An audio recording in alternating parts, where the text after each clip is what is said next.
Alors, on est en train de vous distribuer trois pages avec un certain nombre de citations de la lettre encyclique du pape Benoît XVI, Caritas in Veritate, qui est tout à fait récente, puisqu'elle a été promulguée par notre Saint-Père le 29 juin 2009. Et voilà, donc,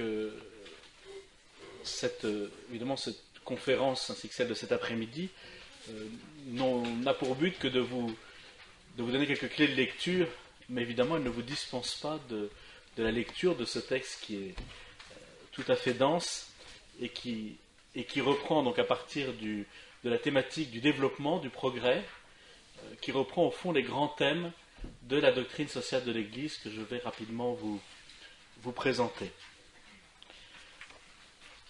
L'Église, dans son enseignement, ce qu'on appelle son magistère, a pour but de vous éclairer, vous, laïcs, de vous donner les grands principes.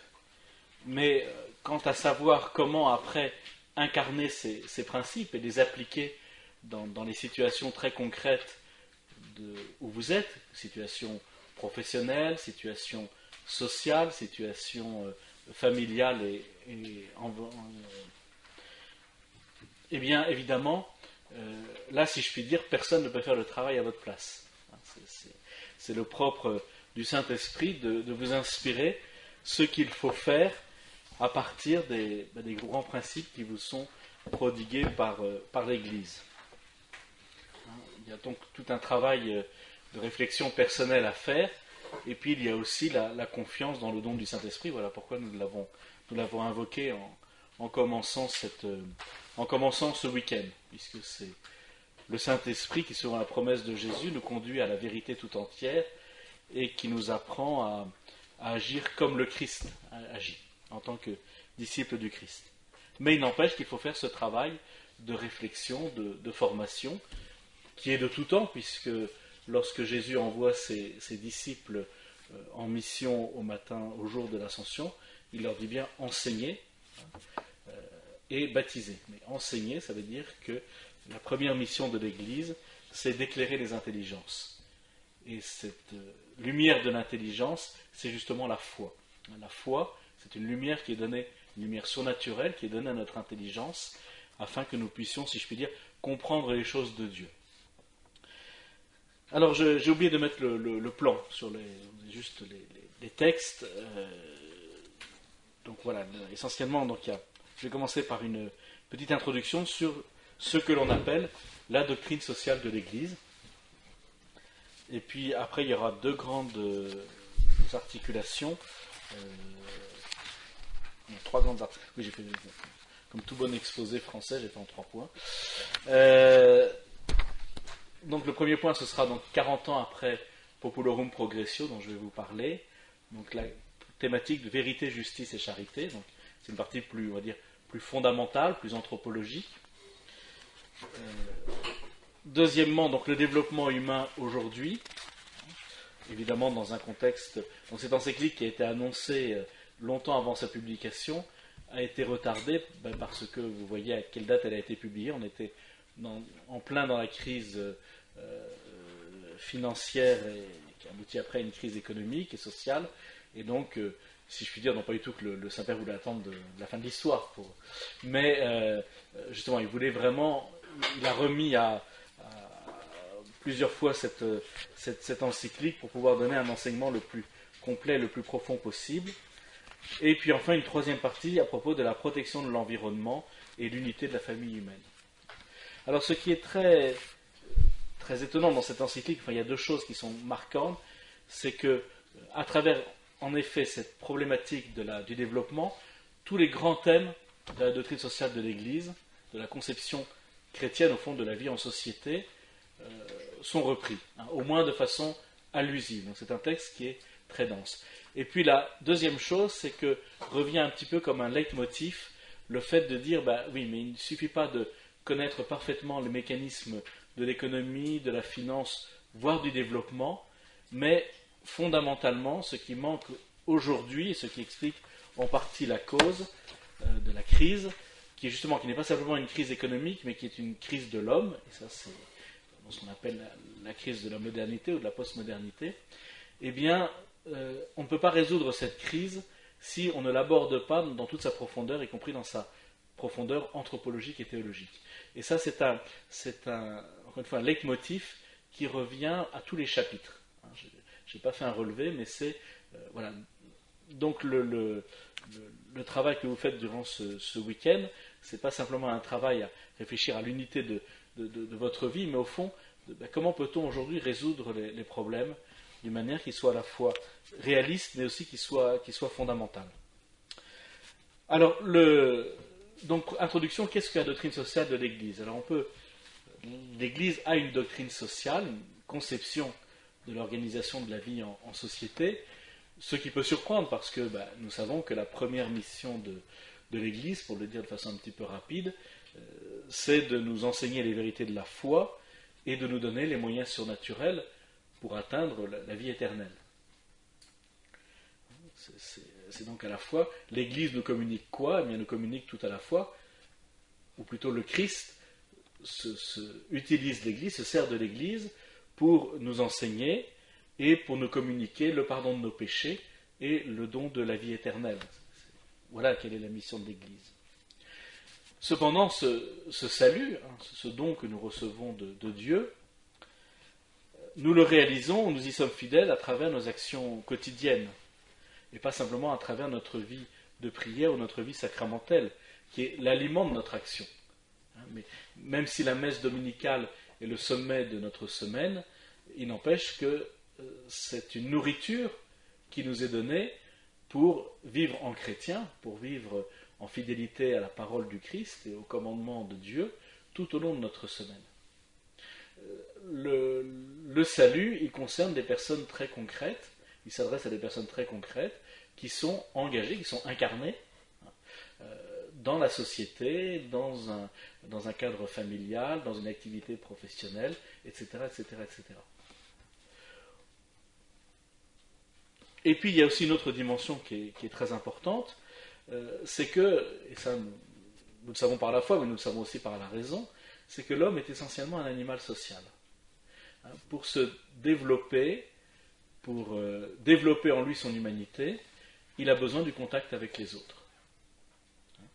Déjà Aristote notait que l'homme est un animal politique, tozon politikon, c'est-à-dire que alors qu'il naît beaucoup plus démuni que tous les autres mammifères supérieurs, si vous mettez à côté un petit singe et un petit homme qui vient de naître, eh ben, c'est pas le petit homme qui se débrouille le mieux, mais il est donc beaucoup plus fragile, beaucoup plus exposé, mais il a en lui cette potentialité, ces facultés spirituelles d'intelligence et de volonté qui font son originalité absolue dans tout l'univers créé.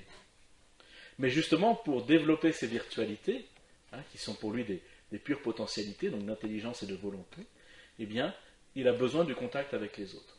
Il a besoin d'abord du contact avec sa mère, avec ses parents, avec sa famille, et puis, petit à petit, si tout se passe bien, avec le reste de l'humanité, c'est-à-dire des communautés naturelles. Et puis, ce qui est vrai d'ailleurs du point de vue naturel, est vrai aussi du point de vue surnaturel. C'est-à-dire que, comme notre mode de fonctionnement est le même d'un point de vue naturel que d'un point de vue surnaturel, eh bien, Dieu a voulu établir une communauté, une société que nous appelons l'Église, et c'est justement dans l'Église que eh bien, la vie de foi, d'espérance et de charité que nous avons reçue au jour de notre baptême, eh bien, se développe, grandit et s'affermit. Or, qui dit vie en société, justement, dit vie sociale. Voilà pourquoi il y a aussi une doctrine sociale. Autrement dit, l'activité sociale, économique, politique n'est jamais neutre. Autrement dit, derrière, puisque nous nous adressons à des êtres libres, il y a toujours un projet de société. Et bien derrière tout projet de société, donc le projet de la société, ça devrait être de permettre à ses membres de pouvoir grandir en humanité, de pouvoir parfaire leur humanité. Ça veut donc dire que, vous savez, pour apprendre le latin à Peter, il faut connaître le latin, mais il faut encore plus connaître Peter. Il n'y a pas de connaissance, il n'y a pas de développement neutre. Je veux dire par là qu'on a toujours lorsqu'on s'adresse, lorsqu'on fait œuvre d'éducation, voilà, parce que c'est ça, eh bien on a toujours une conception de l'homme. Et au fond, les grandes idéologies du XXe siècle, que ce soit le nazisme, que ce soit le communisme, avaient une conception de l'homme, dramatiquement réduite et limitée, mais qui s'est révélée techniquement efficace. Je veux dire, efficace pour notre plus grand malheur. Mais je veux dire par là qu'il ne faut pas imaginer, on agit toujours avec une conception. Voilà, c'est ça que je veux dire. On a toujours une idéologie derrière la tête, et quand l'idéologie a épousé le progrès technique, elle a asservi le progrès technique, et le pape y revient, et ça fait des millions de morts.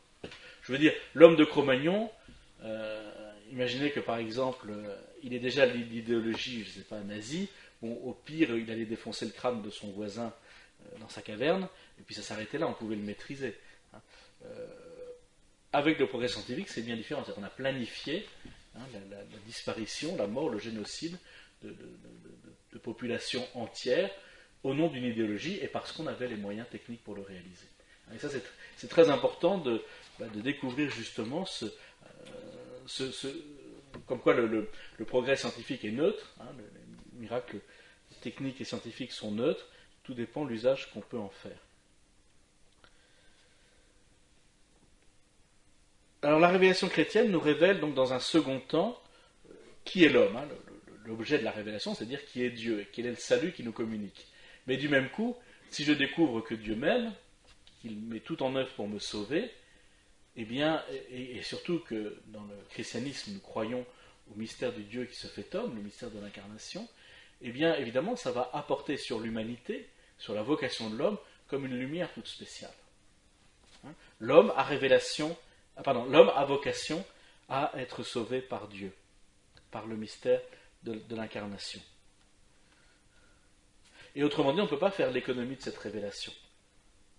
Autrement dit, on ne peut pas non plus réfléchir à l'homme si on ne tient pas compte du fait qu'il est appelé au salut et à partager la vie même de Dieu. D'ailleurs, c'est ça qui change aussi beaucoup notre regard sur les autres.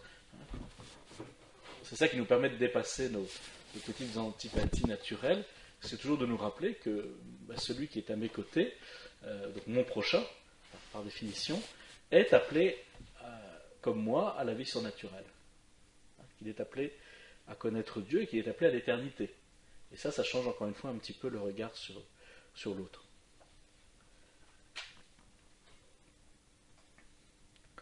Autrement dit, si on ne tient pas compte de cette révélation, eh bien, on enferme l'homme dans des structures, et on attend tout des structures et des organisations pour le sauver. Si l'horizon de l'homme paraît limité, eh bien, très vite, il y a une réaction, surtout chez ceux qui ont le pouvoir, qui sont assez souvent, je dirais, pleins de bonnes intentions, celles dont l'enfer est pavé, mais qui dit, moi je sais mieux quel est ton salut, ce qui est bon pour toi. Et ça aussi, toutes les idéologies, au fond, se présentent comme des moyens de salut sécularisés, on va dire. Il s'agit de faire le bonheur de l'homme, et il s'agit de réaliser son salut, même si c'est au prix de millions de morts. C'est ce que souligne le pape dans le numéro 11 de l'encyclique. Alors évidemment, vous allez dire, oui, mais d'accord, mais c'est bien gentil tout ça. Mais ça ne vaut que pour les chrétiens. Ceux qui ne bénéficient pas de la révélation chrétienne, je ne vois pas pourquoi l'Église s'adresserait à eux. Or, depuis au moins le pape Jean XXIII, tous les documents qui concernent l'organisation de la vie en société, et de développement, sont adressés donc évidemment aux évêques, aux prêtres, à tous les fidèles laïcs, mais aussi à tous les hommes de bonne volonté. C'est une formule qui est maintenant employée par le magistère quand on donne un enseignement de portée générale sur l'organisation de la vie en société. Pourquoi ? Eh bien parce que c'est un principe fondamental de la morale chrétienne, c'est que tout ce que nous avançons à propos de la morale, c'est-à-dire de l'éducation de la liberté, eh bien, est toujours justifiable en raison. Je veux dire par là que nous ne disons pas, il faut faire ça, mais c'est parce que Dieu le veut. Oui, on dira parce que Dieu le veut, mais pourquoi Dieu le veut ? parce que c'est bon pour nous. C'est ça qui contribue à notre développement, à nous faire grandir, à éduquer notre liberté. Voilà ce que je veux dire quand je dis que tout ce qui est avancé par la morale chrétienne, que ce soit dans le domaine de la famille, de l'organisation de la vie en société, de la vie politique, eh bien, est toujours justifiable en raison. Alors évidemment, pour nous chrétiens, parfois c'est plus facile de dire « Ah oui, mais vous comprenez, il faut faire ça parce que Dieu le veut. » C'est pas suffisant, encore une fois. Dieu le veut parce que c'est bon. Et donc il faut montrer, il faut faire fonctionner notre intelligence pour essayer de montrer pourquoi c'est bon. Pourquoi cela va dans le sens de la dignité de la personne humaine. Et voilà. Et ça, je crois que c'est un travail qui est difficile, surtout dans la contestation actuelle de l'enseignement de l'Église, qui est fatigant, parce qu'il faut réfléchir, c'est toujours fatigant, mais qui nous aide à nous enraciner aussi profondément notre foi. Autrement dit, la foi ne va jamais contre la raison. Pourquoi ? Eh bien parce que nous croyons que la création est issue aussi des mains de Dieu. Qu'il n'y a pas le Dieu de la création ou le Dieu de la raison, et puis le Dieu de la révélation. C'est le même Dieu qui a créé toutes choses, et qui a créé l'homme, et puis qui appelle cet homme au salut après le premier péché de nos parents, et cette prolifération du mal et l'apparition de la mort dans notre univers, et qui met tout en œuvre jusqu'à envoyer son propre Fils pour nous sauver. Il y a toujours, même s'il faut distinguer les ordres, encore une fois, l'ordre de la création, ce qu'on appelle l'ordre naturel, n'est pas le même que l'ordre de la rédemption, ou surnaturel, mais évidemment ce ne sont pas non plus deux domaines qui s'excluent. Comme disait le philosophe Jacques Maritain, il s'agit de distinguer, mais pour unir. Voilà. Ça, vous en avez une belle illustration, enfin je fais une petite... mais par exemple, à propos du mariage. Le mariage, c'est une belle réalisation, mais c'est au confluent à la fois de l'ordre de la création, puisque le mariage permet justement à cette création de se renouveler, et qu'il a été voulu par Dieu dès l'origine, dès la création, il appartient à l'ordre de la création, mais aussi parce que c'est un sacrement, le mariage appartient à l'ordre surnaturel, du salut et de la rédemption. Eh bien, il faut tenir compte, dans la vie du couple et dans la vie de la famille, des deux dimensions. Autrement dit, l'éthique chrétienne est toujours justifiable raisonnablement, donc tout ce que l'Église... C'est très simple, vous prenez le catéchisme de l'Église catholique, et puis vous prenez la partie morale, la troisième partie, à savoir le commentaire des 10 commandements. Eh bien, encore une fois, tout ce qui est dit là, il n'y a pas besoin d'une révélation divine pour prouver que c'est ce qui est bon pour l'homme. Maintenant, là où on a besoin de la grâce, c'est-à-dire de l'aide de Dieu, de son aide surnaturelle, c'est pour l'accomplir. Parce que nous faisons tous l'expérience, enfin vous je ne sais pas, mais moi quotidiennement, c'est que nous voyons assez bien ce qu'il faut faire, raisonnablement, et nous ne le faisons pas. Pourquoi ? Parce que notre nature est blessée, et que notre volonté, c'est notre capacité d'agir, notre capacité d'engager notre liberté, est plus blessée encore par le péché que notre intelligence. Et voilà pourquoi nous avons besoin de la grâce de Dieu, et qu'il faut lui demander, très humblement, dans une prière confiante, la grâce de Dieu quotidiennement, pour accomplir ses commandements, pour accomplir sa loi. C'est là où vraiment on a besoin d'un secours de Dieu. Alors l'Église, maintenant, ça c'est un petit peu les grands principes, si vous voulez, qu'est-ce qui légitime le discours de l'Église en matière sociale.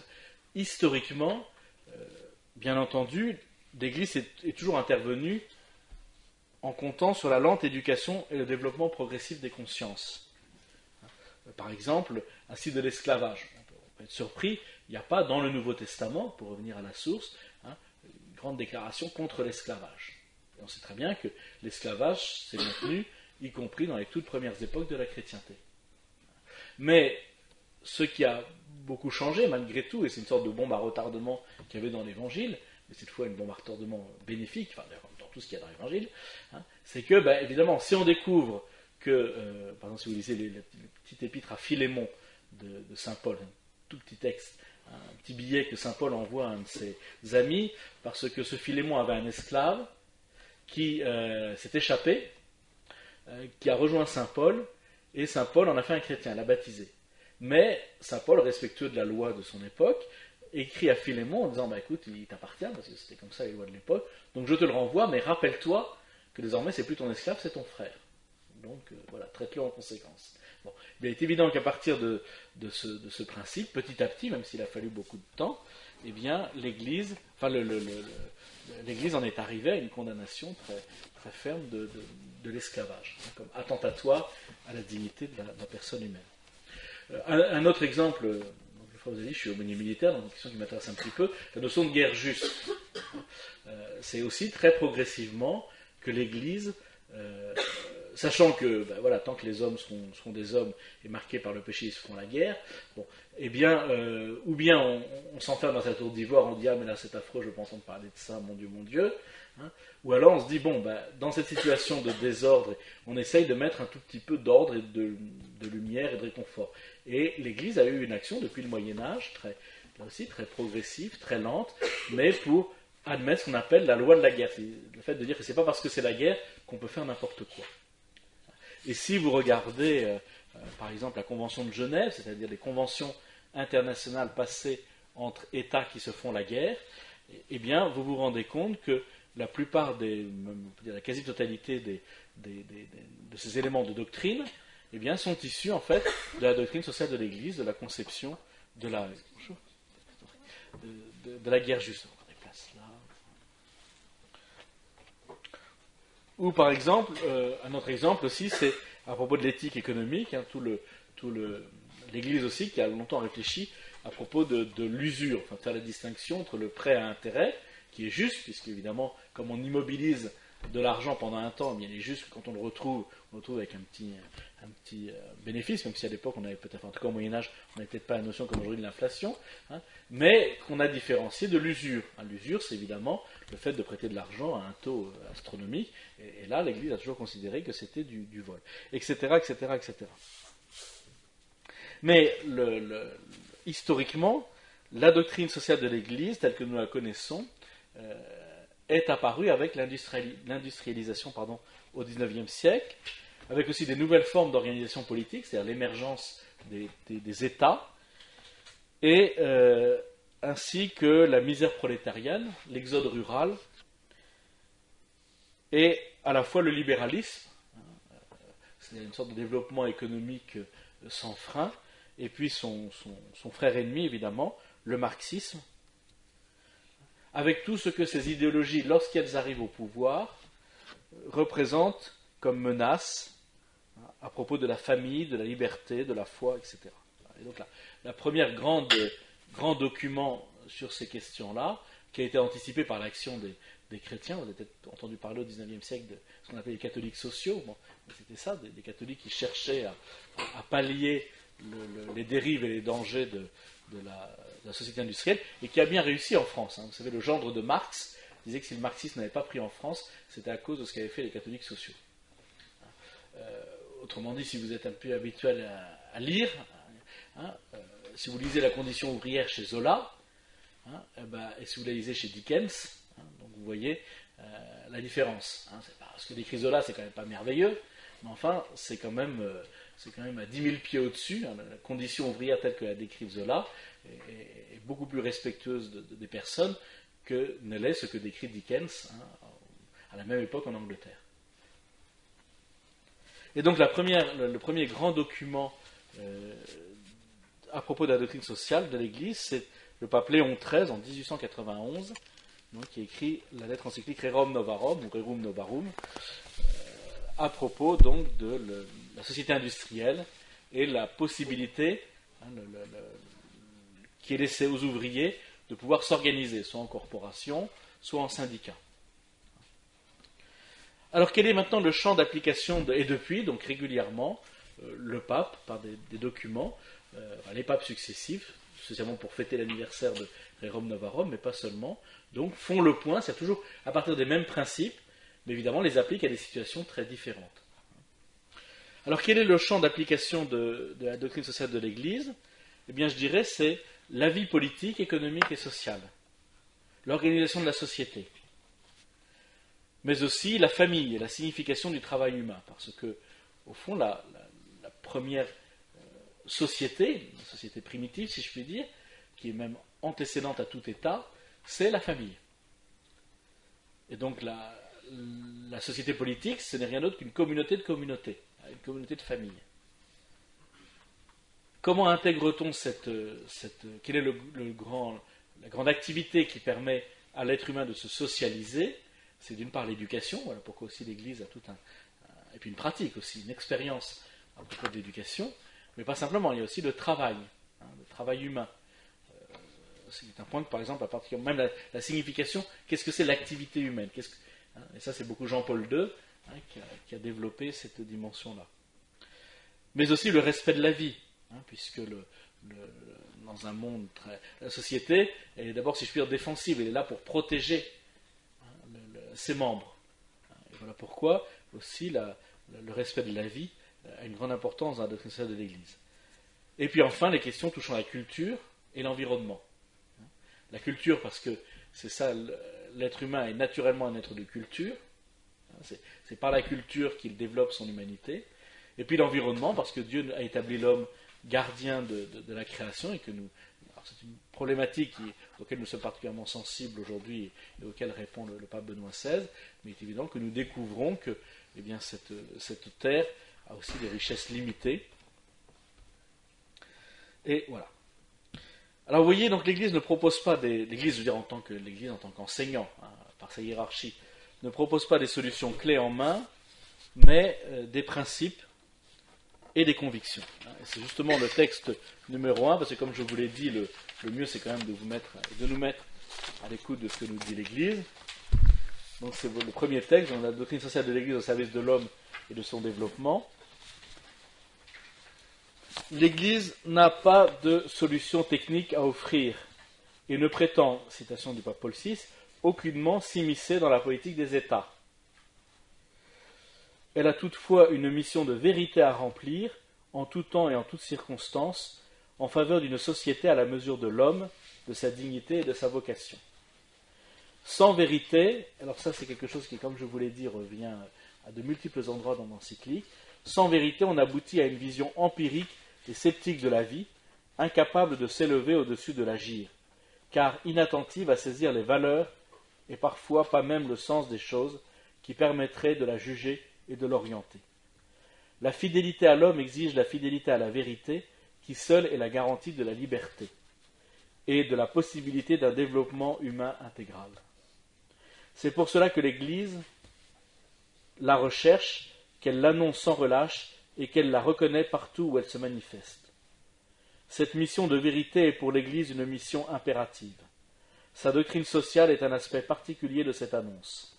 C'est un service rendu à la vérité qui libère. Ouverte à la vérité, quel que soit le savoir d'où elle provient, la doctrine sociale de l'Église est prête à l'accueillir.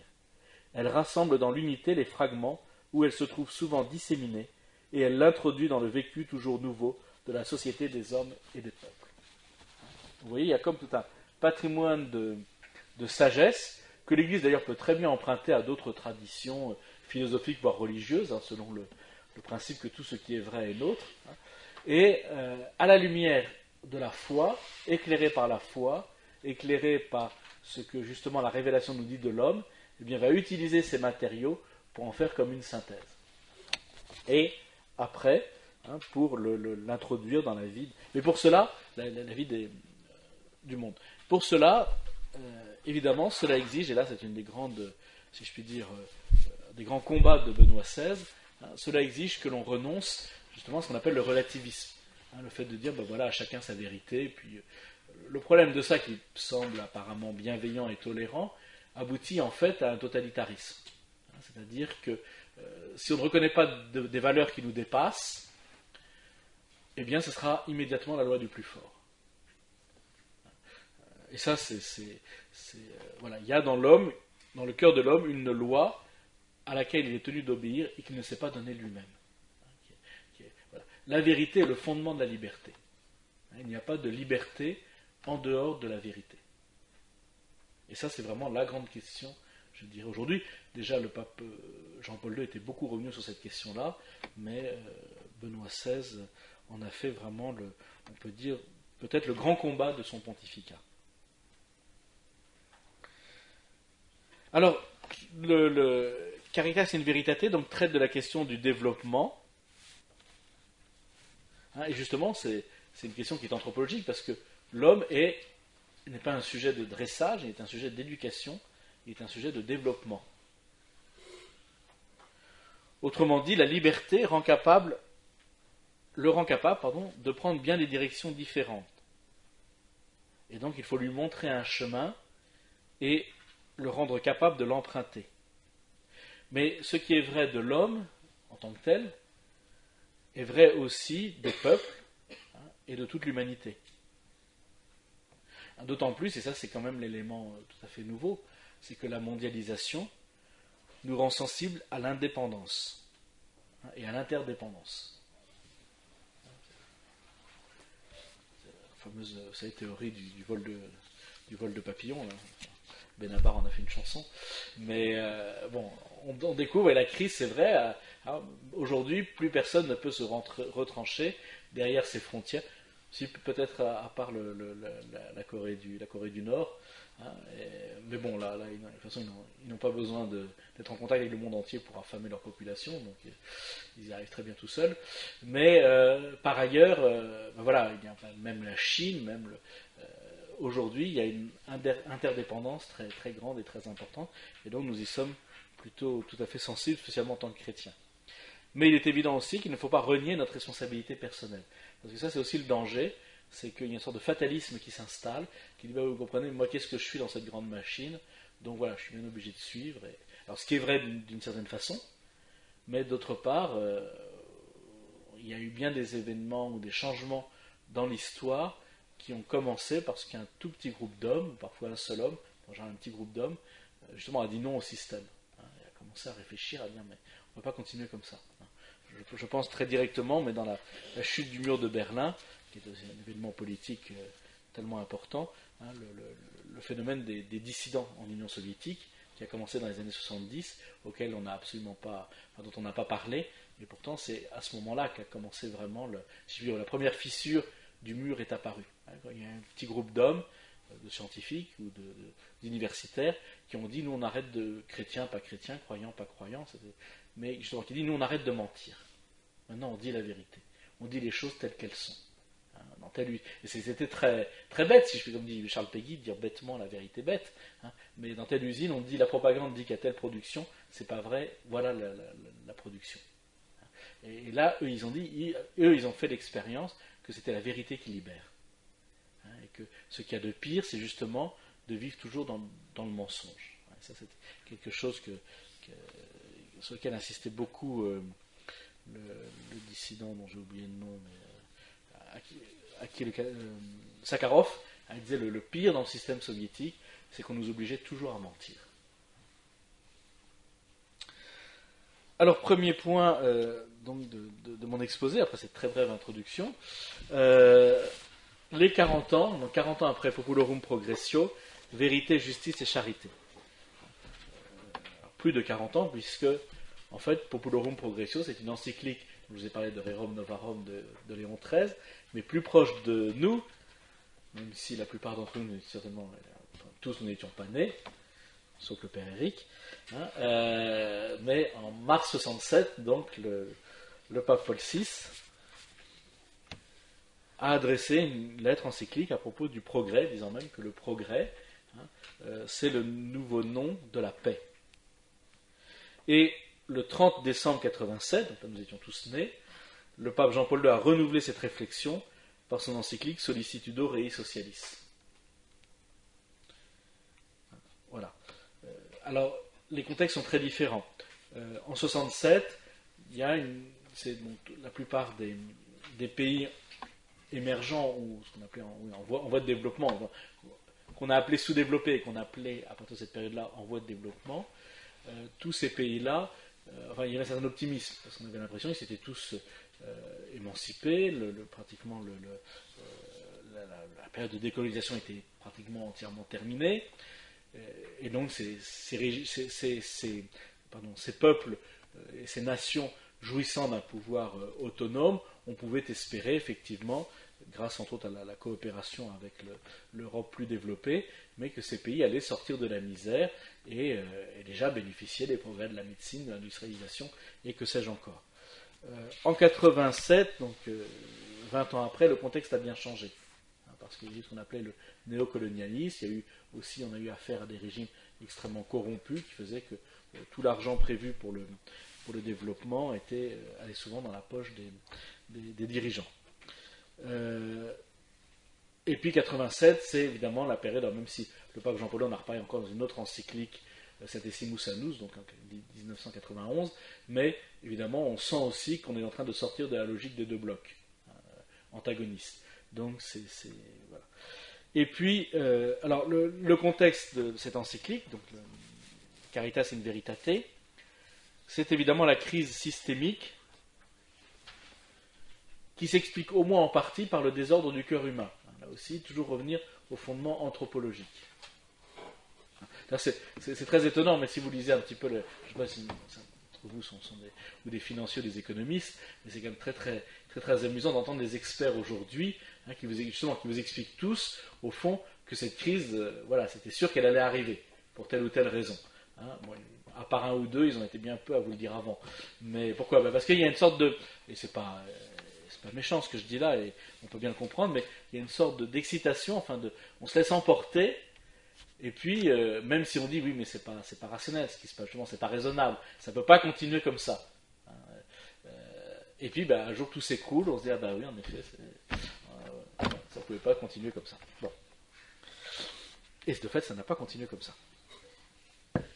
Alors, quel est le point de départ ? Eh bien, justement, c'est une mise au point à propos des rapports entre vérité, justice et charité. Alors là, il y a quelques principes, ça peut vous paraître très...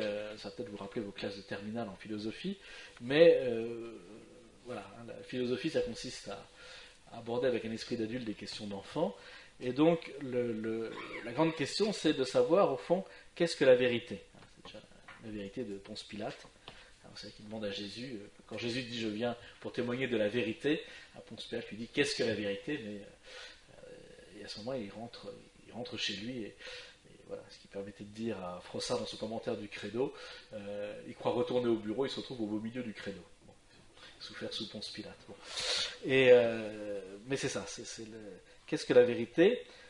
Ce qu'on peut dire, c'est que l'intelligence humaine est faite pour le vrai, c'est-à-dire pour connaître ce qui est. La vérité, ce n'est rien d'autre que découvrir, comprendre ce qui est. C'est-à-dire comment cela est, comment c'est fait. Et qu'est-ce que cela devient ? Autrement dit, la première question, c'est pas mais qu'est-ce que ça va m'apporter ? Est-ce que ça m'est utile ? Combien ça coûte ? Ça, c'est des questions qui peuvent être légitimes, mais qui viennent après. Mais je dirais l'intelligence, dans son premier mouvement, eh bien, dans sa recherche de vérité, elle est désintéressée. C'est qu'il y a justement dans l'homme cette capacité à dépasser l'utile ou le... Alors on le voit très bien par exemple dans l'activité artistique, mais pas simplement. C'est que notre intelligence, elle est faite pour être fécondée par la réalité, par la vérité. Autre notion à mettre en place, c'est la notion de justice. Alors, la notion de justice, la justice est une vertu morale, une capacité spirituelle que j'ai en moi et que je développe en la pratiquant justement, qui m'apprend à rendre à chacun ce qui lui est dû. Et justement, il faut toujours s'interroger, mais qu'est-ce qui est dû à tel ou tel ? Vous voyez, comme quoi le lien entre la vérité et la justice. Pour discerner, pour avoir un comportement juste à l'égard de quelqu'un, puisque c'est toujours la justice est une vertu altruiste qui me porte vers l'autre, eh bien je dois me dire, mais qu'est-ce que je lui dois ? Pas dans le sens, est-ce que j'ai des dettes envers lui, mais qu'est-ce que je lui dois ? Et c'est là où mon intelligence intervient. Parce que c'est mon intelligence qui me dit ce qu'il faut faire.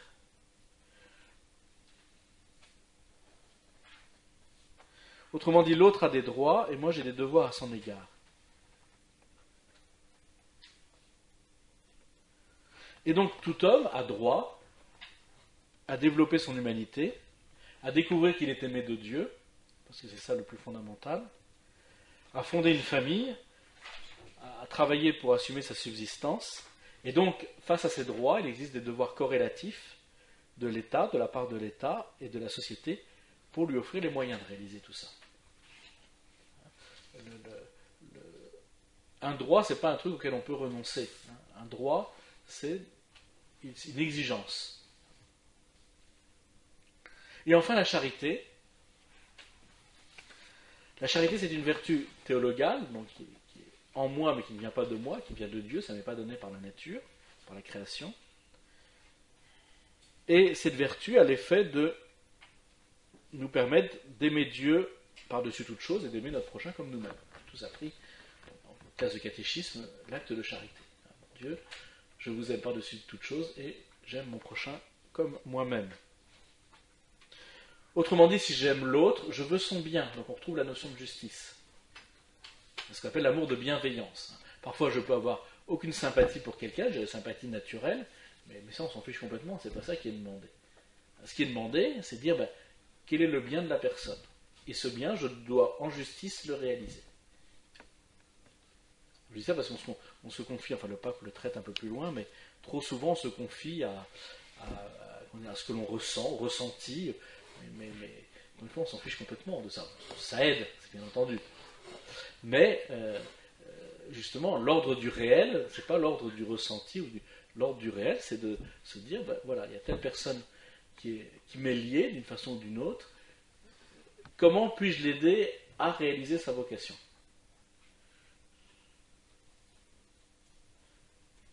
Et donc, découvrir comment justice peut lui être faite.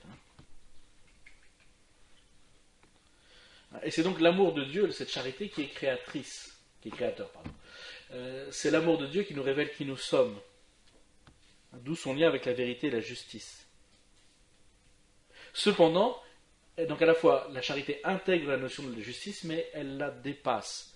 Et ça, le pape y revient dans un texte que nous verrons tout à l'heure ou cet après-midi, mais parce qu'elle introduit dans la cité des hommes la notion de gratuité, de miséricorde et de communion. Parce que si on n'est que dans une société de justice, on ne peut pas vivre uniquement avec des notions de droit et de devoir. Il y a aussi le domaine immense de la gratuité. Aussi de la miséricorde. La miséricorde, c'est renoncer. Remarquez, on a ça aussi en droit, la notion d'équité. Mais la miséricorde ou l'équité, c'est de renoncer à un droit, justement parce que, voilà, on estime que, en toute justice, on pourrait exiger que, mais on préfère l'ordre de la miséricorde et du pardon. Et donc de la communion. Et c'est une notion aussi sur laquelle le pape revient beaucoup, spécialement dans le numéro 6. Alors vous voyez qu'ici on retrouve donc le combat de Benoît XVI contre le relativisme, qui mine, on peut dire, nos sociétés libérales. C'est-à-dire que dans l'idéologie, on a une vérité dogmatique qui est imposée à tous. Dans les sociétés libérales, il n'y a plus aucune vérité. Et donc dans ce cas, qu'est-ce qui se passe ? C'est toujours la raison du plus fort, qui est la meilleure. Et il y a évidemment une déconnexion avec le réel. Et ça, on l'a vu, on est très inquiet de voir le développement des jeux vidéo et tout ça, parce qu'un des grands arguments, et qui est vrai en partie, c'est de dire que ça déconnecte complètement les enfants du réel. Mais vous ne croyez pas que comment on appelle ça là, les jeunes gens, je crois que c'est surtout des jeunes gens qui jouent sur les cours de bourse là. Les traders, vous n'avez pas l'impression qu'ils sont un tout petit peu déconnectés de la réalité ? C'est-à-dire qu'il n'y a pas de traders, j'espère. Mais il y a des gens qui étaient à Londres ces dernières années, qui sont revenus l'année dernière. Bon, c'est bon, il n'y a pas de traders. Mais ça, c'est le problème de la bourse, c'est qu'on sait très bien, enfin on a tous appris, que la bourse correspond à une richesse qui est créée. Or, avec le développement du système financier, on sait très bien qu'on peut avoir des hauts et des bas qui n'ont rien à voir. Quand vous voyez par exemple que le cours en bourse d'une société vaut moins que ses actifs. C'est quand même un peu bizarre comme situation. Ça veut donc dire qu'il y a un irrationnel qui peut se développer ou qui se développe. Autrement dit, qu'il n'y a plus aucun rapport avec la richesse effectivement créée. Et donc tout au long de l'encyclique, le pape revient à plusieurs reprises sur les erreurs anthropologiques qui sous-tendent la crise.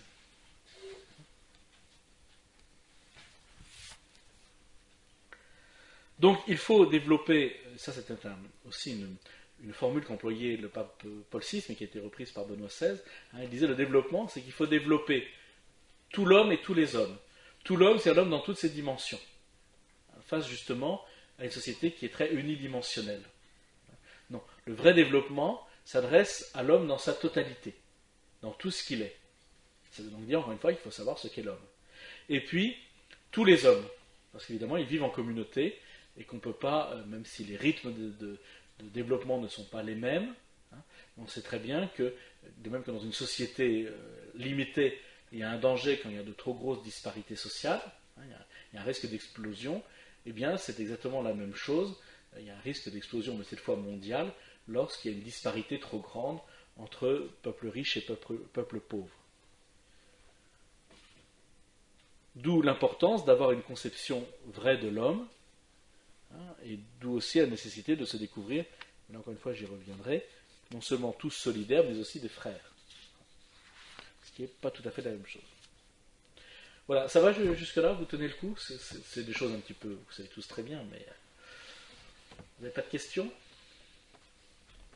avant d'aborder le deuxième point? Alors nous abordons le deuxième point, donc le développement humain aujourd'hui. Alors là, vous voyez, donc on a posé les fondements anthropologiques, un peu les matériaux. Maintenant, à partir de ces principes-là, on va essayer de réfléchir à ce qu'est le développement et donc ce qu'est notre société aujourd'hui. Alors, l'organisation de l'économie suppose des sociétés, des entreprises et des industries.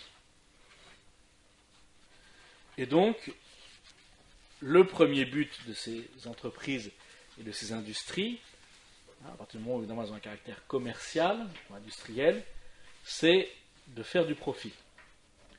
Mais cela n'est pas un but exclusif.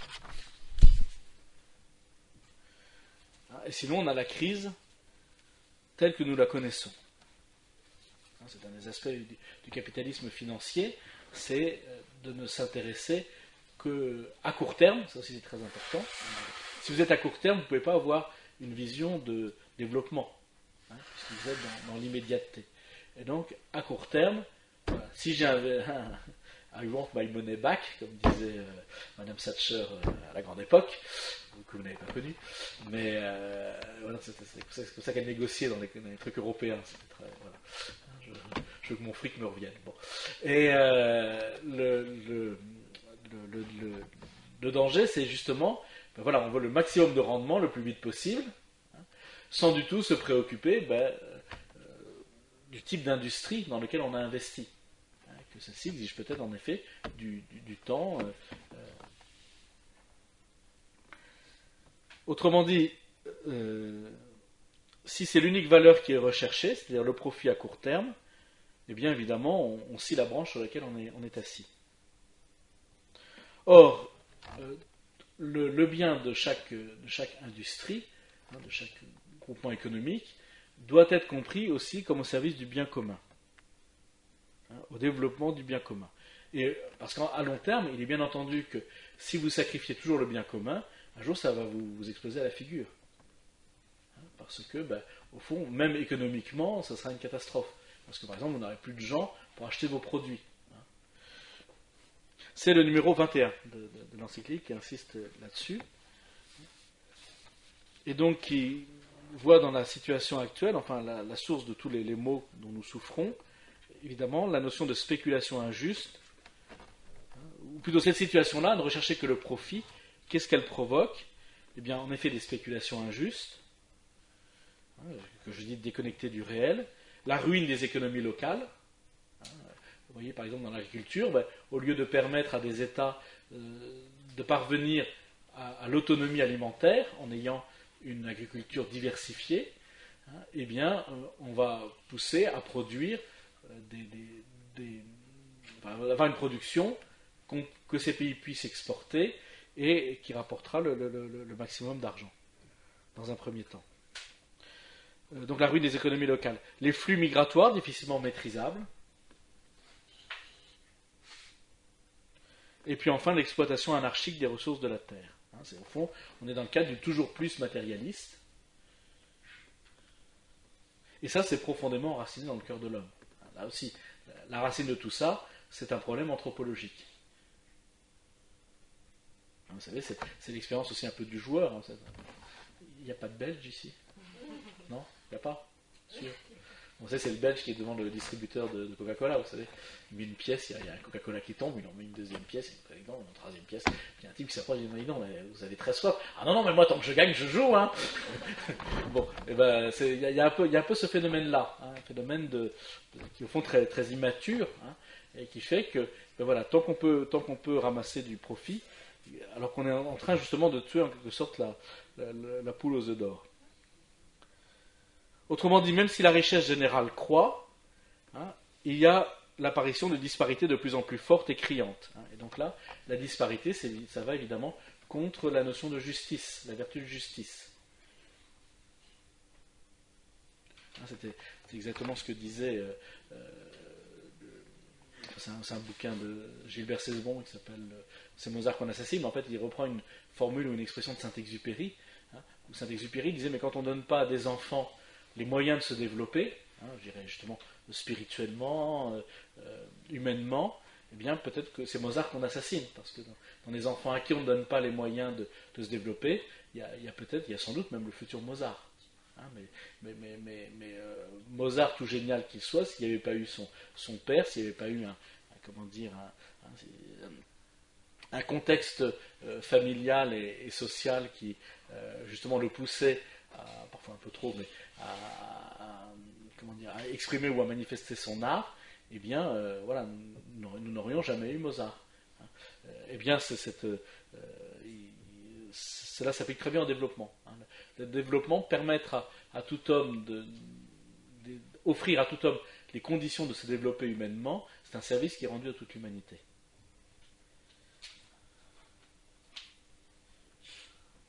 Donc les États semblent de plus en plus impuissants dans leur fonction de régulation, justement du fait de la mondialisation,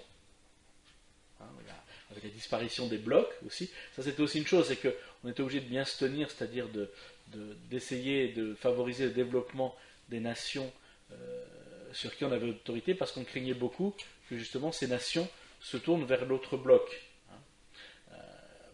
Or maintenant, ces blocs ont disparu, on est dans un monde de plus en plus, non plus bilatéral, mais multilatéral. Et puis il y a aussi évidemment les phénomènes de l'ouverture économique de pays comme l'Inde, comme la Chine, comme le Brésil, d'où aussi le risque d'un affaiblissement de la protection sociale, qui inquiète beaucoup nos contemporains, spécialement nos compatriotes. Voilà aussi pourquoi l'Église encourage le regroupement des travailleurs en syndicats pour défendre leurs droits, c'est le numéro 25, mais j'en reparlerai parce que justement le pape en reparle à un autre endroit. Et puis enfin, il y a aussi le risque d'un nivellement culturel selon un seul modèle. Ça, c'est évident que la télévision joue un rôle considérable en cette matière. Tout cela parce qu'on a perdu le sens de l'homme et de la vérité. Donc l'homme, conclusion de cette sous-partie, mais l'homme a besoin de se découvrir comme solidaire des autres hommes, mais aussi comme frère. C'est le deuxième texte que je vous ai mis. Cette fraternité, les hommes pourront-ils jamais la réaliser par eux seuls? On peut dire qu'il y a un grand désir de l'homme de se sentir frère, mais bon. La société toujours plus mondialisée nous rapproche, mais elle ne nous rend pas frères. La raison à elle seule est capable de comprendre l'égalité entre les hommes et d'établir une communauté de vie civique, mais elle ne parvient pas à créer la fraternité. Celle-ci naît d'une vocation transcendante de Dieu Père, qui nous a aimés en premier, nous enseignant par l'intermédiaire du Fils ce qu'est la charité fraternelle. Dans sa présentation des différents niveaux de processus de développement de l'homme, Paul VI, après avoir mentionné la foi, mettait au sommet l'unité dans la charité du Christ, qui nous appelle tous à participer en Fils à la vie du Dieu vivant, Père de tous les hommes. Donc, ce qui nous fait frères, c'est le fait de découvrir que nous sommes les enfants d'un même Père et que nous avons la même finalité, nous avons la même origine, Dieu, qui nous a créés, et nous avons la même finalité, à savoir Dieu encore, qui nous appelle à partager sa propre vie. Et c'est ça qui fonde véritablement la fraternité.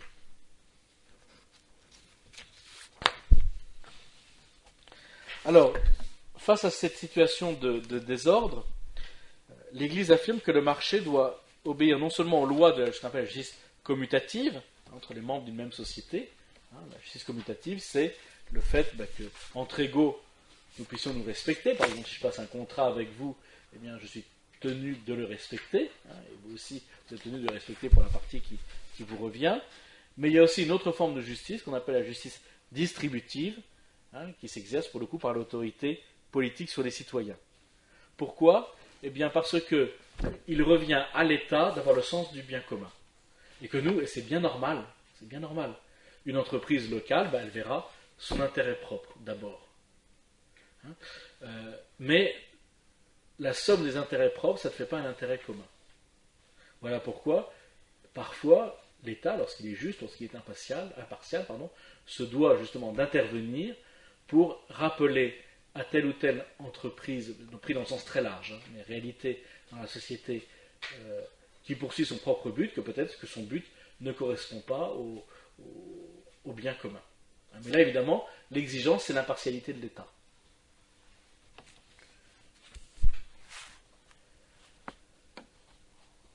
L'économie est donc une activité sociale qui s'insère dans une communauté humaine.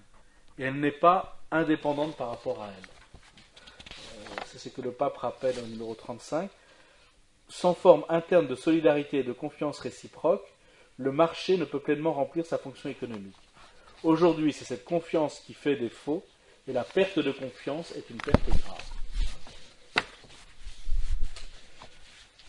Il y a donc 3 termes à respecter, ou 3 réalités à coordonner pour le bien de tous, à savoir le marché, l'État et la société civile. Voilà pourquoi, je terminerai avec ça pour ce matin, le pape encourage l'émergence, à côté des entreprises privées qui poursuivent un but purement commercial ou économique, et à côté aussi des entreprises publiques qui ont une fonction de régulation et d'organisation des fonctions régaliennes de l'État, même si ça peut modifier. Durant tout un temps, on a considéré que, par exemple, l'énergie, ça devait être le monopole de l'État, parce qu'il était lui-même à même de fixer les prix et les coûts. Et voilà, vous savez que le système énergétique s'est ouvert à la concurrence et à la privatisation. Bon, ça, c'est après des choix politiques, et l'Église n'entre pas dans ce... Mais ce qu'elle exige, ce que l'Église demande, c'est justement l'impartialité de l'État dans les fonctions qu'il se reconnaît.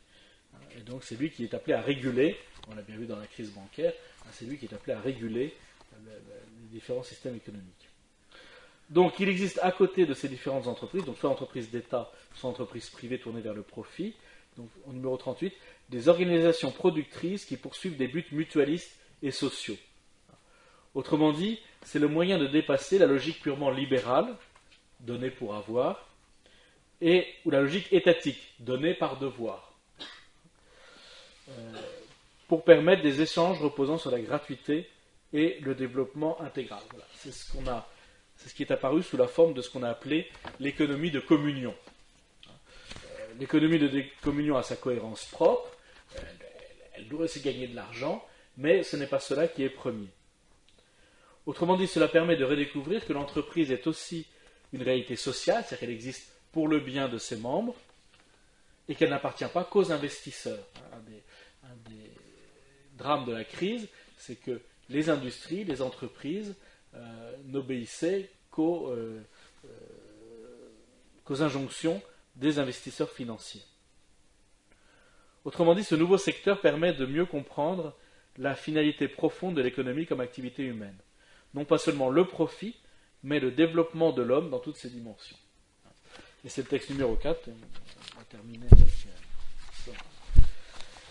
une économie de communion et de solidarité. Je le dis avec vous. Je reviendrai après sur le texte numéro 3. Considérant les thématiques relatives au rapport entre entreprise et éthique, ainsi que l'évolution que le système de production connaît actuellement, il semble que la distinction faite jusqu'ici, entre entreprise à but lucratif, profit, et organisation à but non lucratif, non profit, je pense que ça doit être en anglais, ne soit plus en mesure de rendre pleinement compte de la réalité, ni d'orienter efficacement l'avenir. Au cours de ces dernières décennies, une ample sphère intermédiaire entre ces deux types d'entreprises a surgi. Elle est constituée d'entreprises traditionnelles, qui cependant souscrivent des pactes d'aide aux pays plus sous-développés, de fondations, qui sont l'expression d'entreprises individuelles, de groupes d'entreprises ayant des buts d'utilité sociale, du monde varié des acteurs de l'économie dite civile et de communion. Il ne s'agit pas seulement d'un troisième secteur, mais d'une nouvelle réalité vaste et complexe, qui touche le privé et le public, et qui n'exclut pas le profit, mais le considère comme un instrument pour réaliser les objectifs humains et sociaux. Le fait que ces entreprises prévues par les normes juridiques deviennent secondaires par rapport distribuent ou non leurs bénéfices, ou bien qu'elles prennent l'une ou l'autre des formes prévues par les normes juridiques, devient secondaire par rapport à leur orientation à concevoir le profit comme un moyen pour parvenir à des objectifs d'humanisation du marché et de la société. Il est souhaitable que ces nouveaux types d'entreprises trouvent également dans tous les pays un cadre juridique et fiscal convenable. Sans rien ôter à l'importance et à l'utilité économique et sociale des formes traditionnelles d'entreprise, elles font évoluer le système vers une plus claire et complète acceptation de leurs devoirs de la part des agents économiques. Bien plus, la pluralité même des formes institutionnelles de l'entreprise crée un marché plus civique et en même temps plus compétitif. Cet après-midi, nous reviendrons sur cette notion d'économie solidaire de communion.